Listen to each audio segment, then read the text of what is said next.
campus of Xavier University. Look. WBOK Go and Equity Media Station. I'm Amber Payton with BIN News Now. Black New York City Mayor Eric Adams is urging migrants to keep attending immigration court after ICE detained a 20-year-old Bronx student post-hearing. I believe people should go to court and go through their procedures. He warned skipping court out of fear could backfire and stressed the city doesn't work with ICE on civil cases. Louisiana Governor Jeff Landry is urging fugitives Antoine Massey and Derek Groves, who are both black, to stop, quote, playing hide and seek, end quote, and turn themselves in. The two escaped from Orleans Parish Jail last month. Massey, charged with rape and other crimes, posted Instagram videos asking rapper Lil Wayne and President Trump for help before fleeing a police raid. And revenue at the Kennedy Center has dropped since President Trump took over its board. Season pass sales are down 36% and single ticket sales have fallen 50%. Trump ended DEI programs, saying he's focused on family-friendly shows. Get BIN News Now on demand 24/7 on the iHeartRadio app. It's now time for Let's Elevate, the Arnie and Cary Show with Arnie Filko and Cary Grant. Good evening, everyone. This is the Let's Elevate Show, the Arnie and Cary Show. Tonight we have a very special guest, and I'm so glad he was able to do this, and I really appreciate him. He is truly a legend in this field, and this Mr. Norman Robinson. Norman, how you doing there? I'm well. I thought you was going to say he is truly a legend in his own mind. No. We've had those guests before, and sometimes I'm that person, but not you. Glad you could be here, my friend. Norman. Well, thank you. I thought about this, and I said, we talk about everything on this show, and we'll get to whatever else you want to talk about. But there's one thing I want to start off with that I know is near and dear to your heart, and you're the person who can guide us through this, but it's the state of journalism in America. The state of journalism, not just on a local level, but on a national level. These attacks on journalism, the kind of kowtowing that these companies are doing because they're more interested in mergers than in telling the truth. It just seems like journalism is under attack, even from within its own coffers. So, yeah, well, this started maybe a couple of decades ago when Congress decided that it was going to rescind the law or the policy that restricted corporations from owning more than two media outlets. Got it. In one month. So so what we have now is we have a monopoly of a few giant corporations that own media outlets, and the media outlets are reflecting their point of view, and the journalists are restricted to what they can report, right, based on how their owners feel about the particular subject that they happen to be covering. Yeah. And that's where we are. That's where we are today. I know that I don't think I could operate under those conditions. Yeah, because I couldn't have somebody censoring my reports. Yeah, that's kind of what I'm driving at, is that some of these things where they've told people, somebody complains to, some higher up who's connected, and they tell somebody take something out of a story, or we're sorry we reported that you're, a terrible person or something like that. It just seems like we're at the very moment when we need journalists to really stand up and have, and be able to speak the truth, because the truth is getting very distorted, especially with social media. We just seem to be in a spiral that's going the other way. Well, a lot of people have been driven to get their information from social media because they don't trust the traditional media, and that's because the reputation of the traditional media has been poisoned not only by the corporate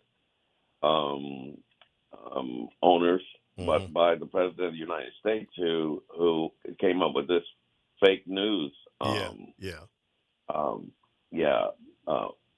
This fake news. That he wants to tarnish the entire media industry with. Right, 'Cause and it's only true if he says it's true. right, Otherwise, it's fake and he news. even attacks the outlets that generally are on his side or give his message. So it has no limits to it. So it makes it very very uncomfortable for a lot of people. And as you said, people then go to social media outlets, and some are good, some are factual, some are really digging deep, and some of them are, just echo chambers, disinformation chambers, and the like. But it's a real challenge sometimes to find what's really going on in some issues. I noticed today that I hadn't even thought about this, hadn't even realized it, but Trump himself hasn't been seen in the last 2 or 3 days, and yet all you hear on the media is they're talking about this Biden book and Biden being old and all this stuff, and Biden sitting at his house. So I don't know why we're fixating on that. And here's the current sitting president who is nowhere to be found, and nobody's basically talking about that. Well, because it gets clicks. I mean, it's like the Yeah, more sensational, the more clicks it gets. I'm like you. I don't understand what the relevancy is of talking about Joe Biden, who's right, no longer president, right, who is a man who is struggling with his mental capacity.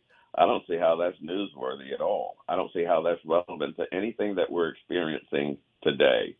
right. There are a lot of news out there to be covered, and quite frankly, I'm just tired. I'm to the point where I watch very little news. Hmm. I spend a lot of time. I spend a lot of time reading Yeah. news articles, Hmm. and I do a lot of research because I want to compare what I'm hearing. I want to vet what I'm hearing to Yeah. see if I can find the truth. And there's this internet thing called Snopes that Yeah. vets vets all of the information for factual accuracy. Hmm. And so I spend a lot of time. Every time I read something that I think is a little iffy or fishy, I send it to Snopes to try to see if I can get some verification of whether it's the truth Yeah. or not, because it's very difficult now to discern what is actually true and what is not true. I mean, it reminds me of what people in Nazi Germany Yeah. were Yeah. experiencing, Yeah. Yeah. in the 1920s and 30s. Yeah, the first thing to go in war is always information, and it's definitely under attack, and it's hard for people, particularly young people, to discern because they're so locked into their devices. They pretty much, and these algorithms make you go to sites and things that reinforce what you're believing or what you want to hear about. So it makes it even worse. So you're right. I mean, this is a real challenge. It's a very hard challenge. I wanted to. Oh, Especially, no, go ahead. you go ahead. No, I also Especially if wanted you to don't, talk to you about. especially if you don't have any history. Yeah, Especially if you don't know anything about your history. It's more important now than ever to know something about the history of the world, and specifically the history of this country and the history of the politics of this country. yes, yeah. Um, No, you're right, and that's a great segue because the other thing I wanted to talk about is some things. It seems like today we see these politics making really strange bedfellows with certain groups and the like, and it's almost like you said, Norman. I think it's really true that people are missing out on what made their groups or made them the way they are, and because you don't know your history, you say, "Well, I'll go along with these people. I'll be on this side," and it's like your ancestors wouldn't stand for that for 5 minutes. So it's no, very you're rolling disheartening to over see the that. grave. Yeah, it's very disheartening to see that. I also wanted to talk to you, of course, about what's going on locally as well. And you've been around a long time, and you see the issues that are going on. We have these political races going on. We talk about all the time on the show, and I just wanted to get your take on what you feel are the salient points in the city of New Orleans that must be dealt with. It doesn't matter what candidates, what council members, sheriffs, whatever. What things need to be dealt with the most, and what things do you think that people can easily latch on to? I'm talking about the public itself to champion and push these things to the forefront so that they are I dealt think with.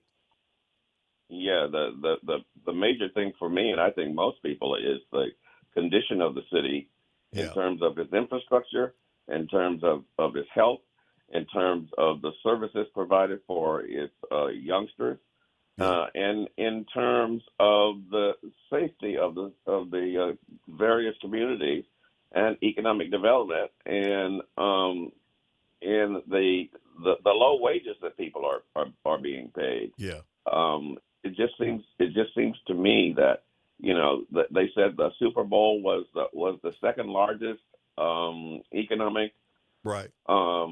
success in the history of the Super Bowl, like Billion. $1.2 billion.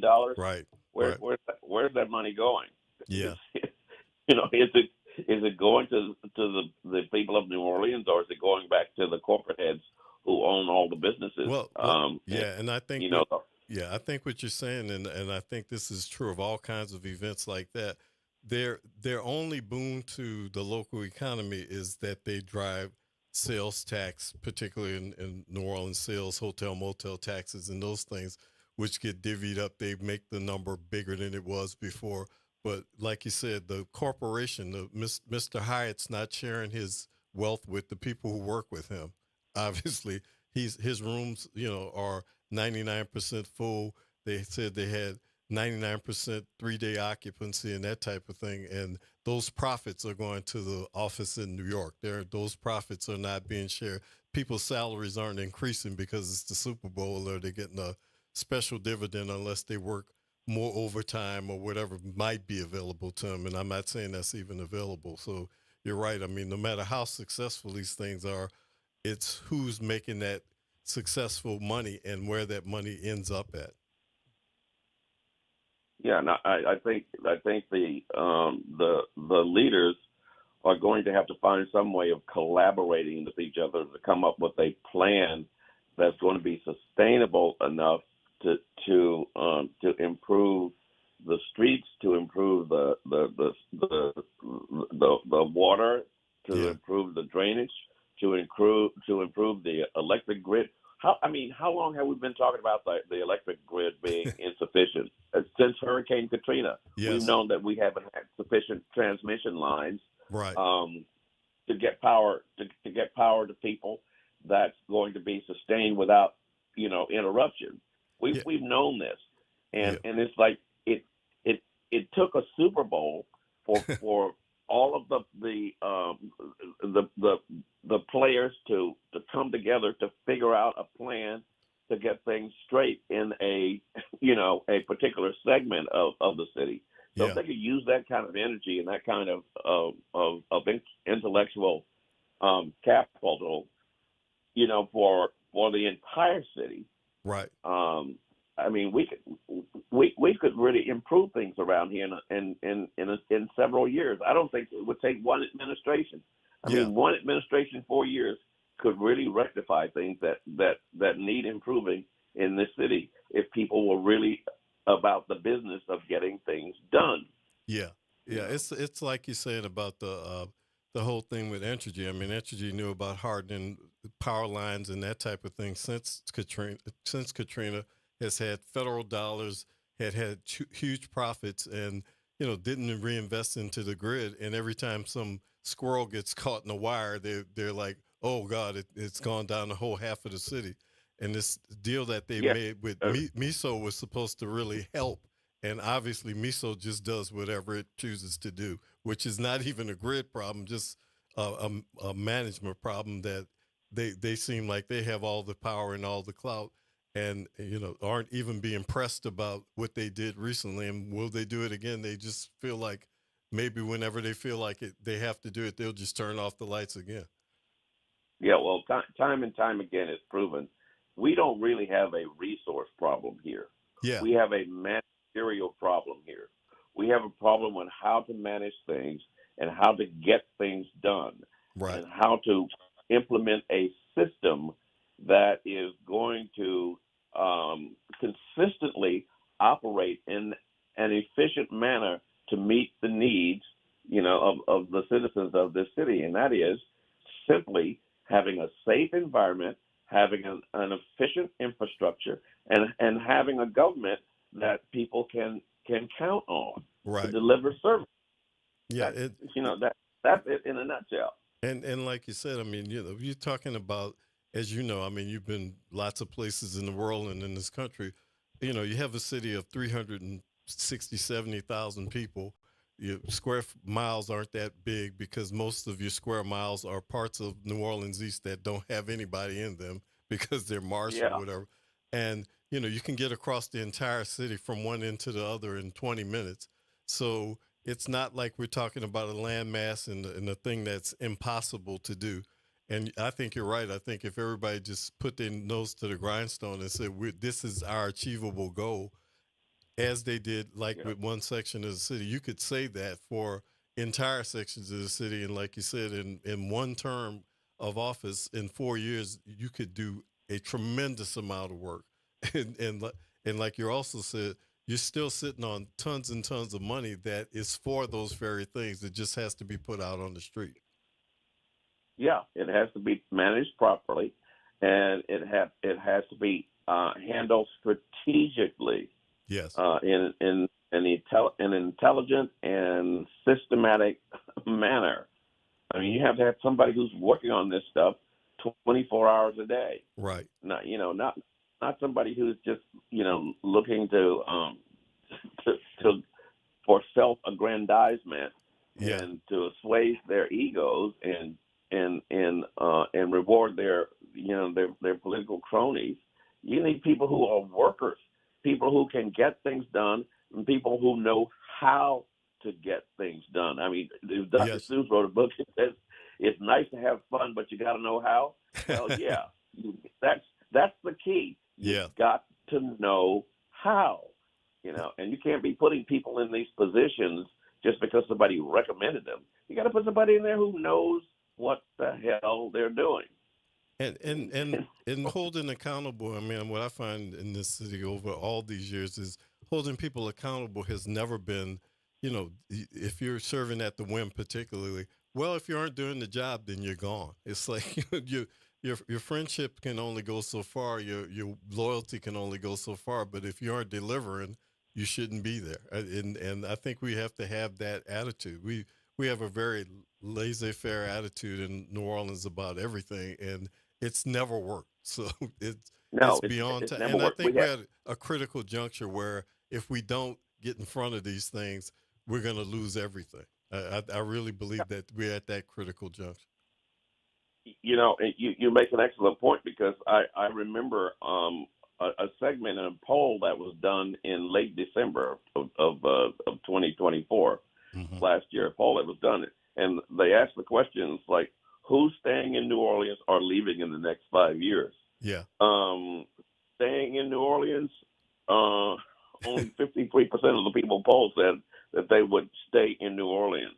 And you had 61% of whites and 49% of blacks saying that they would move out of New Orleans in the next 5 years if things didn't improve. Right. And of that demographic, 51% were men and 55% were women. So we are, as you said, at a critical juncture, and people are serious about this because that their property taxes are going up, and things are not improving in terms of infrastructure and public service. And those things, like it costs you an arm and a leg to live here. So what are you getting for your money? Right. We're going to take a short break now, and we'll be right back in a moment.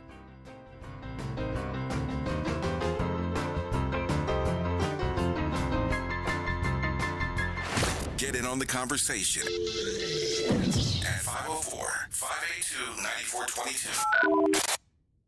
On the next edition of The Way Forward, my guest will be Ron Richardson, host of Conversations with Ron Richardson here on WBOK. We'll be talking about mental health and disabilities. Plus, I'll share what's good, the Go Forward message, and tell you what you need to know about good stuff in the community. Join me Saturday at 3 p.m. It's The Way Forward with Eddie Francis here on 1230 a.m. or streaming live at WBOK1230.com and the Play Ode app on WBOK. What New Orleans is talking about. Trends. On Auto Trends with JeffCars.com, here's a snippet of some of what we cover. GPS pioneer Gladys West. We worked long hours computing trajectory orbits and satellite orbits, trying to get the data and everything correct enough. Auto analyst Mark Bland. 14 new vehicle deals that happen in this country out of every 100 that women don't have a fingerprint on. To tune in, check out Auto Trends with JeffCars.com, Saturdays at 4 p.m. on WBOK, what New Orleans is talking about. Attention, WBOK listeners. Are you a fan of the station and want to show your support and style? Well, we've got some exciting news for you. Introducing the official WBOK merchandise, the perfect way to wear your love for the station. Whether you're a longtime listener or a new fan, we've got something for everyone. Head to WBOK1230.com now and grab your WBOK gear before it's gone. When you buy WBOK merch, you're not just getting quality items, you're supporting the station you love. Trying to grow your business or increase traffic to your location? We can help. WBOK 1230 AM has a number of solutions that will meet your individual needs. Give one of our consultants a call today at 504-582-9420 or email us at info@WBOK1230.com. And remember, an investment with WBOK is an investment in our community. Call today. WBOK online at WBOK1230.com. The Arnie and Cary Show with Arnie Philco and Cary Grant. This is Cary Grant, and I'm back. Arnie's off tonight, and I have a great guest, Mr. Norman Robinson, and we're discussing just some general topics about what's going on in our city and in the country and in the world. And I just want to get back to one other thing about communication, Norman, because you're an expert on communications and dealing with the public. Don't you feel like sometimes the issues here also have to do with we seem to not have a government that communicates with the people? People feel very isolated and left out of what's going on. Their voices don't seem to be being heard. And I just wanted to get your thoughts on how can we remedy some of those issues? Well, it's simple. You got to be transparent. Yeah. You got to be transparent. You got to be honest. You got to be forthcoming with what happens, and you got to stop this damn habit of putting a spin on everything. Yeah. Trying to put a spin. It's like, no, you didn't see what you just saw. Right. What? Don't believe your lying eyes. Yeah. Don't believe your lying eyes. Let me explain what you saw. Right. You didn't see what you thought you saw. Right. This is exactly how it is. And you're gaslighting people. You got to stop that. You got to give people, the truth, and you got to tell them what they're up against, and you've got to talk to them about it, even if they disagree with you. You got to hear them out, and you've got to respect their opinions. You got to respect them enough to let them vent. I remember Nat LaCour, the late president of UPNO, the teachers who went on to work for, become vice president of the AFL-CIO in Washington, D.C., used to say, especially when he was talking about African Americans, he'd say, African Americans don't want to solve problems; they just want to get you told. We don't care about any damn resolutions. We just want to be able to cuss you out and have you listen to it, And you know what I think? I think sometimes, Norman, too, you're right about that. But I think sometimes what people don't realize, and I'm noticing this a lot with elected officials, and unfortunately, this is true. I see a lot of people who feel like these jobs are something else. These jobs really aren't what they really are, which is you work for the people, and the people can ream you out at any moment. So, exactly. It's not just ribbon cut. You can cut ribbons, but you have to do stuff to cut ribbons. You can do things to go places and be highfalutin, but you have to deliver. And if you don't deliver, it is the people's right to tell you what they feel about you. And like you said, trying to spin the message is not going to help. Yeah, you are a public servant, which means you were elected to serve the public, the needs of the public. And if you're not doing that, if you're not, then you're not doing your job. But it's I guess I don't know if I was a politician and I was depending on the money that I'm getting, from being a politician. Yeah. I I don't know if I would be worried about the people so much as holding on to my job. So I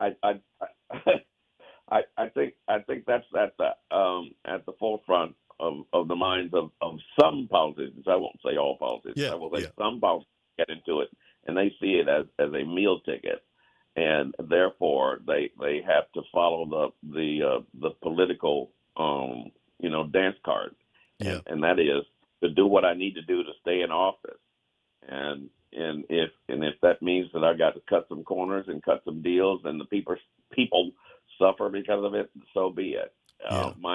My primary operative is to survive, and that's a sad situation. I think it really is. Do.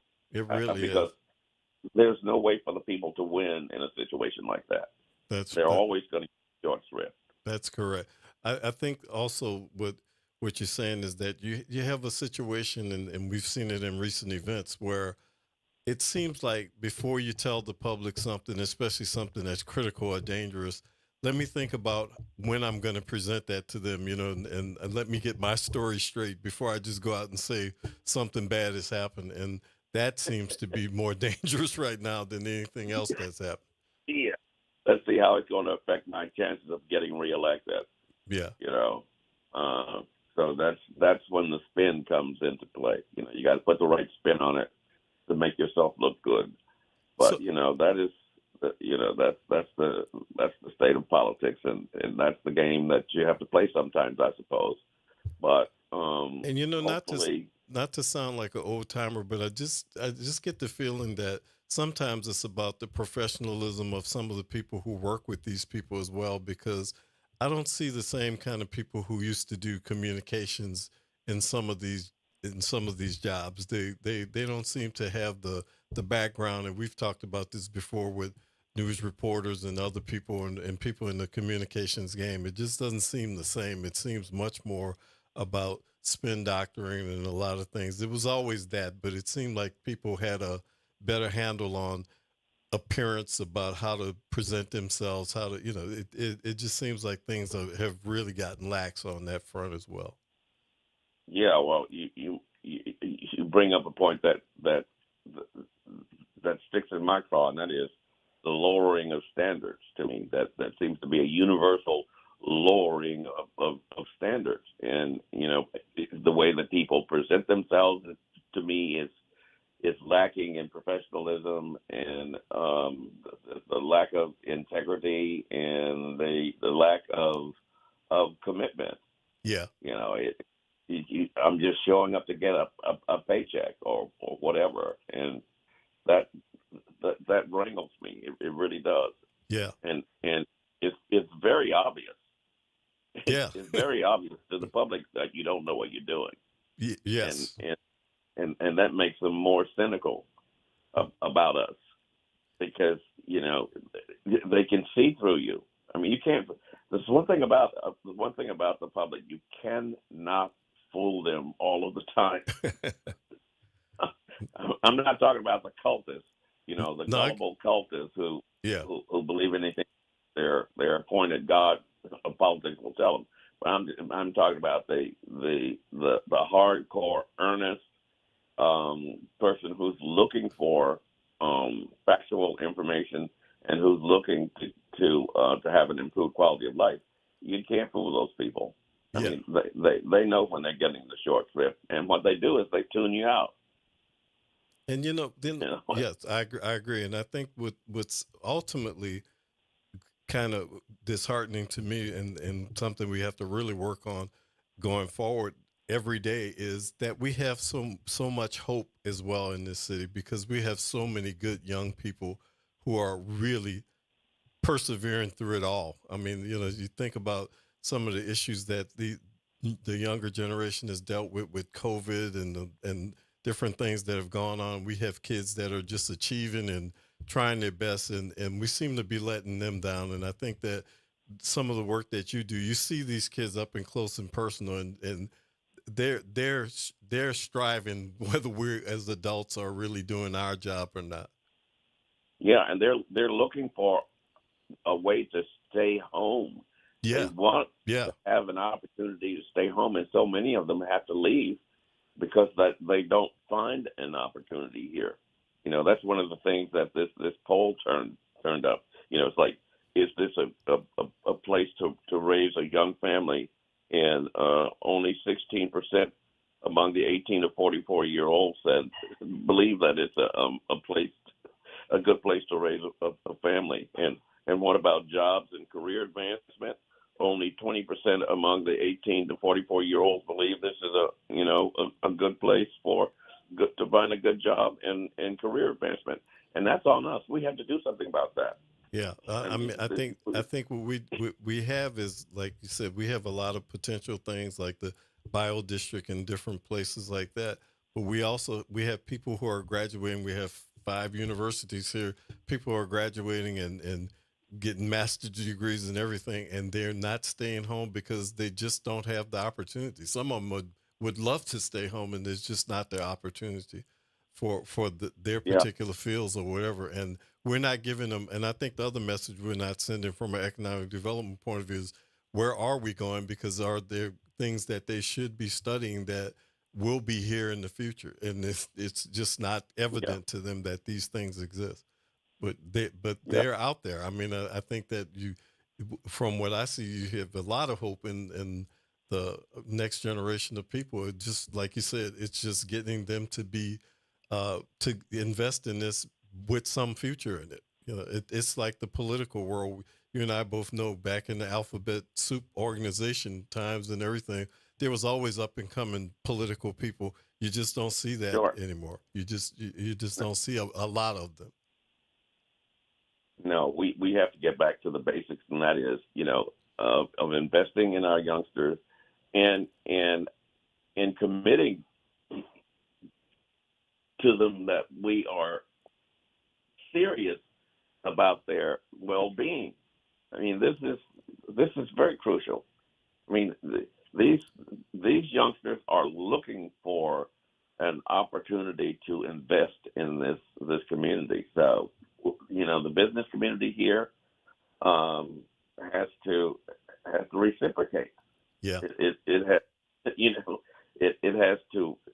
has to embrace these youngsters, right? And it has to work harder to keep them here and to provide an opportunity for them to make a livable wage where they can raise a family, and where they can help create safe environments. I'm running out of gas because I got to go to another meeting. Oh, that's okay. Whenever you have to go, it's fine. No, and I appreciate you being here, and I appreciate your point of view. I mean, I think that these are very important questions and tough questions, and we need to start asking, as a group, people in this community need to start asking these questions, and we need some straightforward answers from the political candidates, particularly about how they're going to address some of these things, because it's a lot of things on the plate of New Orleans, but those things have to be resolved, or at least give some guidance on how you're going to address them. And you can't let anything fall. It's going to be a lot of balls in there and a lot of things to juggle. Yeah, we have to have a plan, and it has to be a plan that has a buy-in from every single key part of our community. Sure. Our leaders, political, social, academic, spiritual, everybody who's in a leadership position has an obligation to come together and work towards a unified plan that's going to take this city forward. And that's my last comment.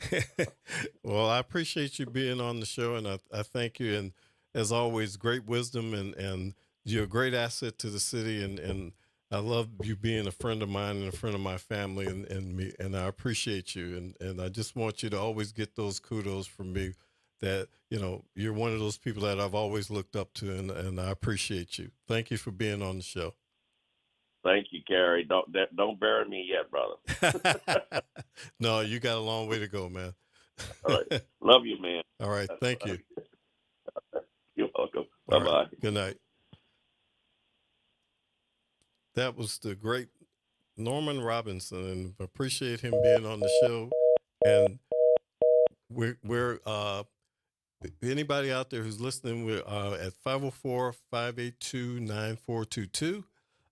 If you have anything that you want to bring up, but Norman and I were trying to just build a picture of some of the things that are going on out there. We talk about a lot on the show about things that are happening in our community and where our community is headed. And we do all think, and I think people will agree with me, that we all think that these things can be resolved. The work for government for a long time, there's always been people within City Hall. I mean, we talk bad about our government, we talk bad about everything, but there are capabilities that can be done, and we just need to have targets that are logical. We need to get in and put our noses to the grindstone and make these things happen. We can do this. We have a lot of funding that's not implemented yet and things that can be dealt with. And we need to start doing that so that people can feel more comfortable about where they live.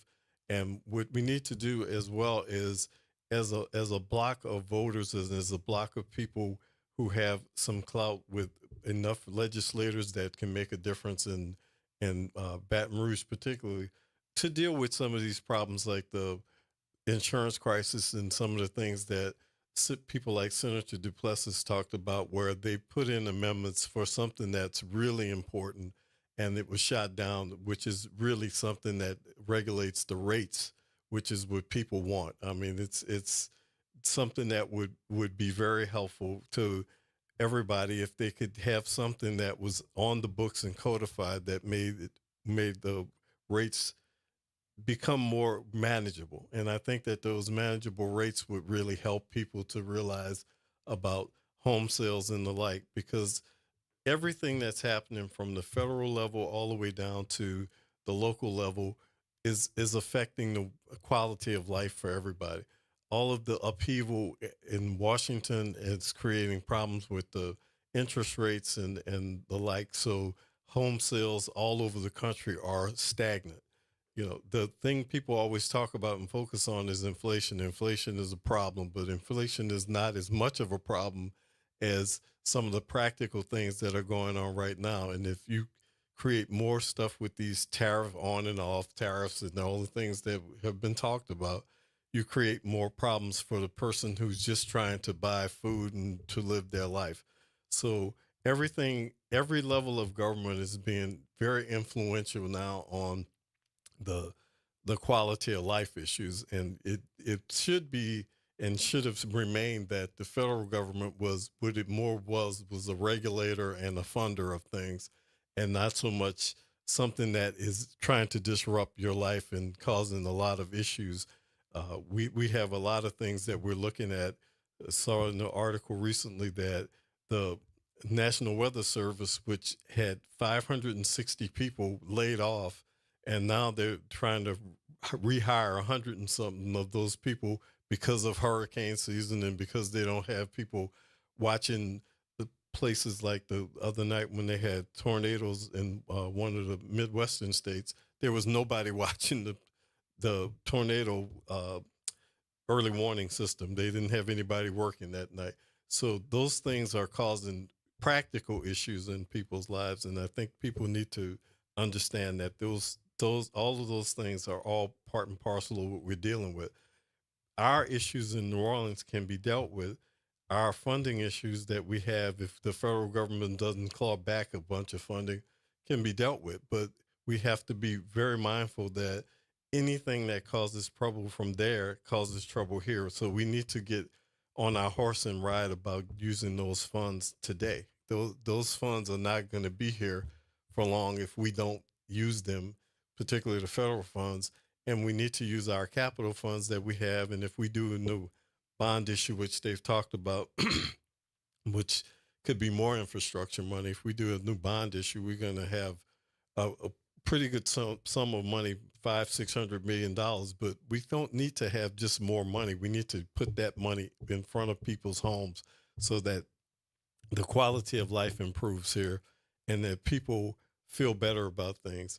Just heard a speaker today who talked about all the things that you need are really just basically some of the basics. If you have cleanliness, which relates to sanitation, which relates to all kinds of just basic things like that. If you have safety and if you have infrastructure, you basically have what you need to have growth. If you have those things in a city of our size with our population, all of a sudden economic development takes care of itself. Even in hard times, even in bad times, things become more attractive to deal with. And I think that every area of the city can benefit from some real shoulder to the wheel type work in these fields. I think that people have to understand that what we're dealing with here is very, very, very, very manageable and very, very, if it's thoughtfully done. But everything can't just be a problem all the time. I'll give you an example of what I always talk about is we talk about cleaning catch basins or whatever, and people will say, oh, we have thousands and thousands of catch basins. Well, if you start at the first one and you end up at the last one, at some point you get to the last one, and then you go back around and start over again.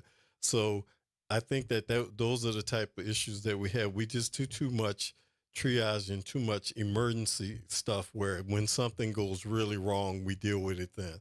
We don't deal with things on the front end. And if we could get in front of some of these things, especially where we know that we should just focus things like we focus some of our crime fighting on certain areas of the city and certain things, and it's helped to reduce the rate of crime.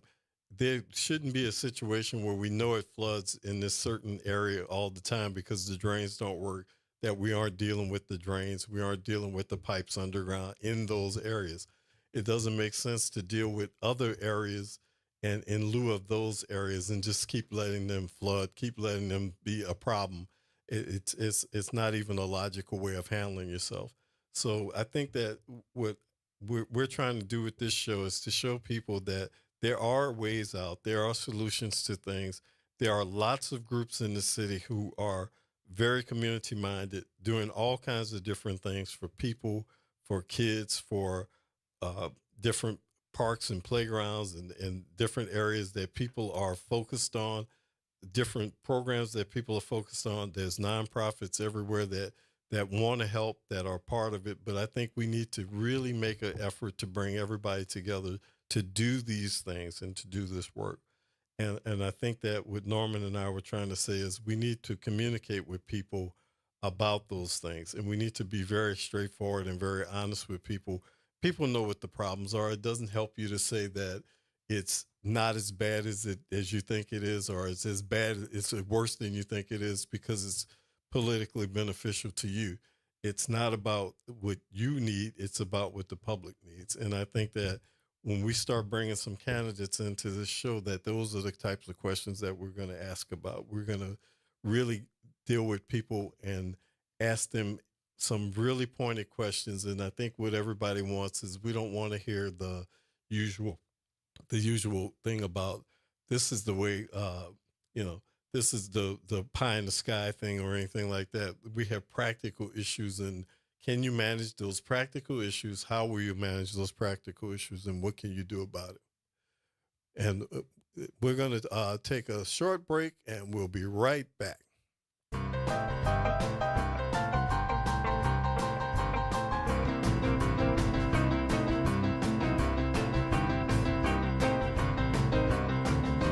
WBOK, online at WBOK1230.com.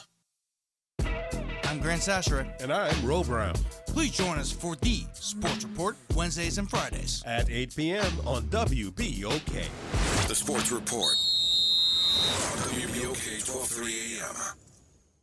Hey everybody, it's Graylin Bryant Banks. And Kimber White Dupree. From the front porch, y'all. You know how we do. Every Monday is Movie Monday. And Tuesday is Trivia Tuesday. And y'all know we have nothing but bad cheering coming through here on Wednesday. But stick with us. On Thursday, we travel. That's right. And Friday's Free Your Mind Friday, so get your brass up. Something on your mind? Want to get it off your chest? Holla at your people. WBOK 1230 AM, the station you listen to all day long. Norman Robinson is back. Can you hear me now? And he's taking no prisoners. Can you hear me now? Each weekday, Norman Robinson brings you commentary with Off the Top. The incident was shocking, disturbing, disgusting, disappointing, and sad. Each weekday, Off the Top with Norman Robinson is heard exclusively right here. It's Off the Top with Norman Robinson on WBOK 1230 AM. Hey, this is Dave Poston. Be sure to listen to WBOK 1230 AM every Saturday morning at 10 a.m. and Sunday evening at 5 p.m., bringing you the best Southern Soul barroom music with the Southern Soul Weekend Party Mix, hosted by me, of course. I'll be playing your favorite Southern Soul music by artists from all over the South, right here on WBOK 1230 AM or online at WBOK1230.com. The station you listen to longer. Listen to longer. Listen to longer. New Orleans, are you ready for a voice that says what you're thinking? Who that, you might ask? Arrington Gavin. That's right, I'm your guy, host of the Arrington Gavin Show, giving you so much filled with bold opinions, real conversations, and zero sugarcoating. We're going to be diving into the issues that matter, politics, pop culture, and all the above, unfiltered and unafraid. Catch the Arrington Gavin Show weeknights from 7 p.m. to 8 p.m., Monday through Fridays, right here on WBOK, what New Orleans is talking about. Hey, Pontchartrain Park. Thanks for listening to WBOK. The Arnie and Cary Show with Arnie Philco and Cary Grant. And we are back. Flying solo tonight. Arnie's in Birmingham, as he mentioned the other day, that he's dealing with he used to be the president of a minor league baseball association, and they're having a Hall of Fame presentation, and he's doing that tonight, and he'll be back tomorrow night.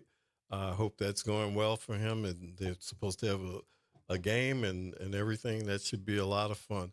We also told Arnie that his assignment is to try and bring back minor league baseball to New Orleans. I mean, New Orleans is a great sports town, and I'm glad to hear that he's actually, there are some people here who are trying to work on that, because that would be a nice feather in the city's cap to have that again, since we lost the Zephyrs a few years back. Just to end the show, I'm going to talk a little bit about sports, because sports is like the lifeblood of New Orleans. And just start off with our favorite team, the Saints. The Saints have just signed a new contract with Fox 8, and to be on Fox 8 and to have a relationship with Fox 8 as they have for the last few years. They've signed a 5-year deal, and the Superdome is up for a renewal of its deal with the Saints in the state, and nobody seems to feel like there's any even an inkling that there'll be any problem with the deal being signed. And I think that the governor understands that the situation with having the NFL team here, and I think that Miss Benson being the owner, she has no interest in going anywhere, changing the franchise. The renovations to the Dome were a real investment by the state that showed that the state has skin in the game, and everybody appreciates that.